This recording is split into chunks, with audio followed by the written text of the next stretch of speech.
Elegir una consola para los juegos retro se vuelve una verdadera batalla. Hay decenas de consolas y cada día sacan más. Incluso los chinos copian a los propios chinos. Y esto pasa a ser una locura total.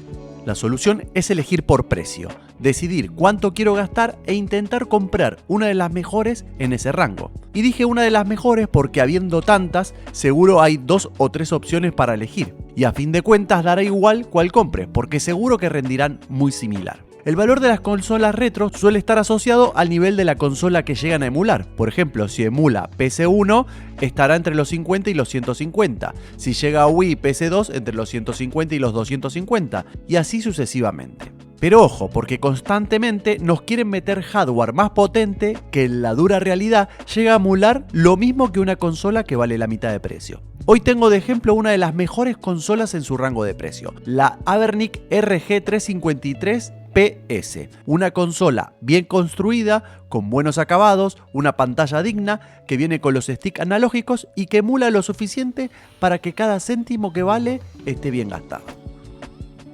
¿Cómo va este juego, por favor?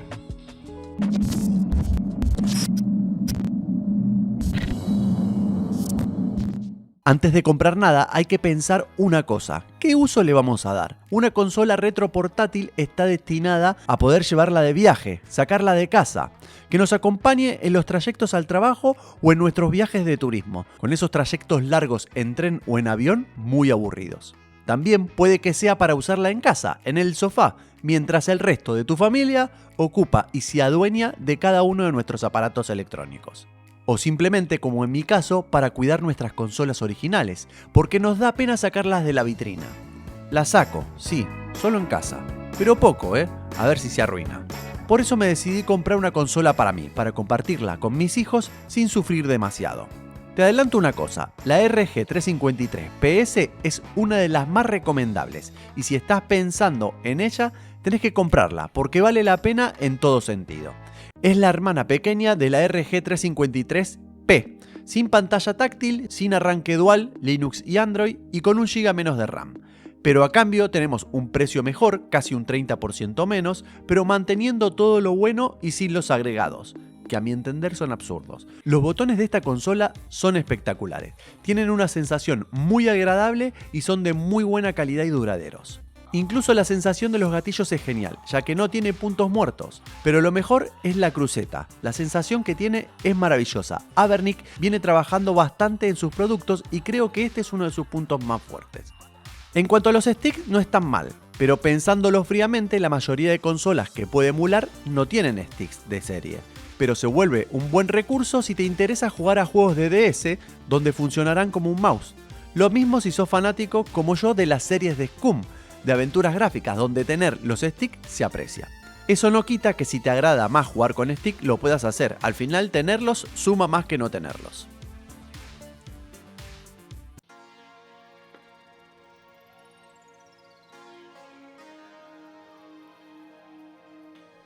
El chip es un RK3566. El CPU tiene 4 núcleos, Cortex A55 a 1.8 GHz, la gráfica es una Mali G52 MP2, tiene 1 GB de RAM DDR4, no viene con almacenamiento interno, sino que trae una tarjeta SD de 16 GB, una pantalla 3.5 IPS, cuenta con Wi-Fi 2.4 y 5 GHz y Bluetooth 4.2. Y la batería es una batería de 3500 que durará aproximadamente entre 5 y 6 horas, según el fabricante. Además de los botones que ya vimos, cuenta con Start, Select, el botón de encendido, y un botón de funciones para acceder de manera más rápida a las configuraciones de los emuladores, entre otras cosas. Por la parte de abajo contamos con la entrada de auriculares y con 2 ranuras para micro SD, pero con un solo arranque. El otro es simplemente para almacenamiento y acepta tarjetas de hasta 512 GB, así que no te quedarás con ningún juego fuera. Incluso podés usar una sola ranura si querés. Pero en mi caso vinieron las 2 incluidas y es interesante tenerla para agregar juegos de manera fluida sin estar sacando y poniendo la que carga el sistema. Por la parte de arriba tenemos un control de volumen, un puerto USB-C para cargar, un puerto HDMI para conectar a una TV, un botón de reset y finalmente una entrada USB OTG para conectar, por ejemplo, un mando. Además, como dijimos, cuenta con Wi-Fi y Bluetooth 4.2. por la parte de atrás tenemos dos almohadillas que en función de cómo pongas las manos serán ergonómicas o ni las sentirás. Pero además podés usarlas para apoyar la consola sobre la mesa y que no se mueva. En cuanto al diseño, tengo que decir que es una de las consolas que más me gusta. Las líneas retro al estilo mando de Super Nintendo me encanta. La ves y ya se nota que estás enfrente de una consola emuladora. Jugar juegos de Super Nintendo parece casi mágico. Incluso dan ganas de hacerte una consola con un mando de Super Nintendo. La pantalla IPS 3.5 es de muy buena calidad y se ve muy pero muy bien. La resolución es de 640 x 480 con una relación de aspecto 4:3, lo que hará que algunos emuladores se vean genial, como en el caso de la PC1, ya que es la misma resolución nativa. Y en otros, como en Advance y PSP, por ejemplo, aparecerán unas líneas negras por arriba y por abajo. Se podría estirar la imagen, si queremos, para que ocupe todo el espacio, pero la deformaría, y a mí eso no me agrada. Al final, después de un rato, te olvidas que están ahí. Tenemos tres modelos diferentes para elegir: violeta o púrpura traslúcido, blanco traslúcido, o mejor dicho, traslúcido directamente, o el mejor para mí, que es el gris de Super Nintendo. En cuanto a la batería, yo la probé y me da unas 5 horitas y media de autonomía, lo que está muy pero muy bien. El sistema operativo que lleva es Linux, y como dijimos al principio, en estas consolas a mí no me suma nada que tenga Android. Bajo Linux su comportamiento es mucho más eficiente. La versión que lleva está basada en una de las anteriores de Batocera, por lo que todo el sistema funcionará de manera correcta y fluida. Podemos agregar emuladores si no están instalados y al mismo tiempo agregar más juegos. Además hay versiones libres de la comunidad si queremos poner un sistema operativo custom. Pero si sos de los que la quieren encender y ponerse a jugar, esta consola lo tiene todo. Entre los sistemas incluidos tenemos Sega, Game Gear, Mega Drive, NES, Super Nintendo, Dreamcast, Neo Geo, Neo Geo Pocket, PlayStation, la familia Game Boy, Nintendo 64, PSP y muchas más. Además tenemos un apartado de configuraciones, como siempre en este tipo de consolas, para poner todo a nuestro gusto. En cuanto al rendimiento, lo hace muy bien. A medida que fuimos avanzando en la revisión, les he ido mostrando cosas. Básicamente todo lo que sea 8 bits, 16 bits y 32 bits lo hará de manera muy fluida. Sega Mega Drive va perfecto, se juega estupendamente, podés jugar un montón de títulos y a mí me trae muchísimos recuerdos. Pero la nostalgia viene de la mano de Super Nintendo, que al jugar con este diseño es una verdadera locura. Y además tenés muchísimos, pero muchísimos títulos de muy buena calidad para recomendar. Incluso si tenés hijos, para que se adentren en el mundo de los 16 bits, que estoy seguro le van a encantar. Para que vean cómo eran los Marios de antaño. Con los juegos arcade no vamos a tener problemas, corre muchos de ellos de manera excelente. Los clásicos con el emulador de MAME, pero además podemos correr CPS 1, CPS 2, CPS 3.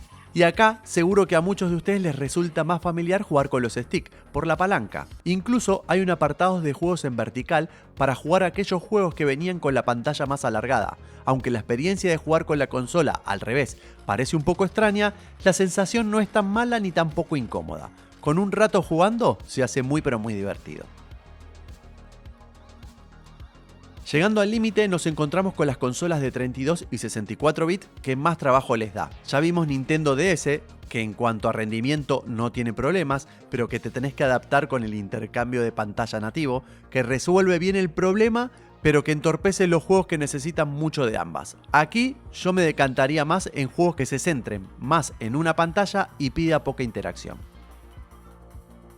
En PC1 la cosa es fabulosa, ya que la pantalla tiene la misma resolución nativa y la experiencia es muy pero muy buena. No encontré ningún título que me diera problemas, aunque el catálogo es extenso y no pude probar todos, así que te invito a que los pruebes y que si encontrás algún inconveniente me lo dejes en los comentarios. En Dreamcast la cosa va bien, y son jugables la mayoría de títulos. Es verdad que en algunos casos vamos a tener que tirar de los saltos en las configuraciones, pero en principio irán bien. Si te pasa como a mí, que nunca tuviste esta consola, habrá muchos títulos disfrutables. Pero si lo que querés es revivir la nostalgia de tu consola de antaño, siendo más fiel a esta consola, entonces la experiencia sí que disminuirá un poco. Finalmente en PSP pasará algo similar. Muchos de los juegos menos exigentes irán muy bien, y con esta pantalla se disfrutarán muchísimo. El catálogo de PSP es bastante amplio y tenemos mucho para disfrutar, pero también tendremos que tirar de los saltos para que se mantengan jugables algunos de ellos, y otros posiblemente se tornen imposibles de jugar.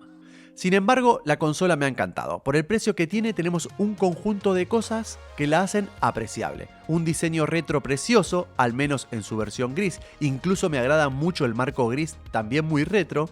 La calidad de la pantalla y de los botones me parece excelente y muy confortable para jugar. El rendimiento creo que es el suficiente y exprime bastante el hardware que tiene, dando el mayor provecho por cada céntimo gastado, que no se puede decir lo mismo de otras consolas, y me parece que es un acierto no incluir cosas que no valen la pena. Al final lo que queremos la mayoría es jugar, y en eso la consola da todo de sí. Buen diseño bajo costo. Sí que es verdad que está por encima de otras buenas consolas un poco más baratas, pero hay algunos detalles que no podemos pasar por alto.